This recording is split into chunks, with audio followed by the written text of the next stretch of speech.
I'm tired of having the same conversation over and over and over again. We don't have enough people. We don't have enough young people. We don't have enough money. The building needs to be fixed. When I came here in 2009, it was an average worshiping attendance of 50 per week. And within the first 3 years, I had 28 people die from the worshiping congregation. The estimates say we lose 100,000 church buildings in the next decade. I mean, that's a third or a quarter of them in the United States. Even if it's half that number, it's a huge change. It's forcing us to just think differently. Looking to secure their small congregations' futures, two pastors in East Madison, Wisconsin, began to explore partnership opportunities. Pastor Pat asked us to bring in something that represented church to all of us. I brought in knitting needles because when I first started to feel like part of the community at Zion was when I started to join a bunch of ladies and they taught me how to knit. But what was super cool about that experience is nobody said it was the building.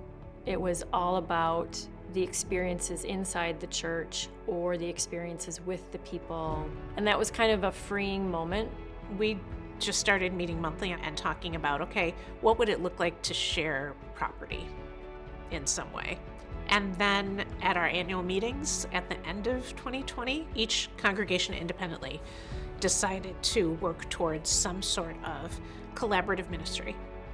The two congregations, Zion Lutheran and Lakeview Moravian, merged, holding their first joint worship service in July 2021. They are unified in terms of budget and boards, but each maintains its denominational identity. For a lot of us, we go to church because it's our comfort zone, but change is tough. And I think that's also why a lot of churches don't attempt to go through something like this, because it stirs the pot quite a bit. We lost good people, good families, because they felt differently. When we came together, we rebranded it to Common Grace probably within the year of moving in. As we generated all of these words, this word cloud of possibilities, there was really only one rule, and the rule was it couldn't have Lakeview or Zion in it, right? And we didn't want church to be the predominant word.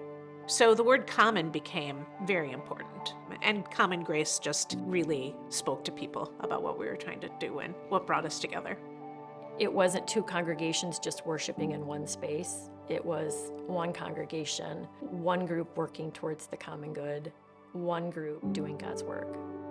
Zion Lutheran sold their property, bringing those proceeds to the new partnership. Each congregation had limited resources, both financially and from a human perspective, that it allowed us to do more because now we had a larger group of people to help support the ministries and the missions that we're working on. And it makes you viable.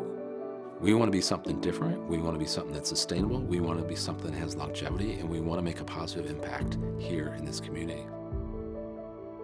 I think I always had this sense of faith, but that's grown exponentially.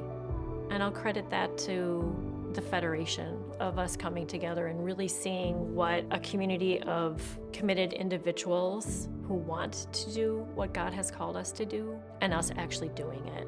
I think the thing I'm most amazed by is the selflessness and the faithfulness. I would never say this sort of work's easy. I'm a huge believer in it. I think it's transformative. It's not easy. It's never easy. And it's in that struggle, it's in that experimentation, it's in that, well, that didn't work, let's try this. We got a roadblock here, so let's pivot here.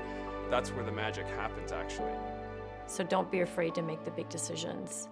Communicate, build the vision, have tough conversations. This is resurrection, right? This is what resurrection can look like. It was just little by little, one faithful step after another.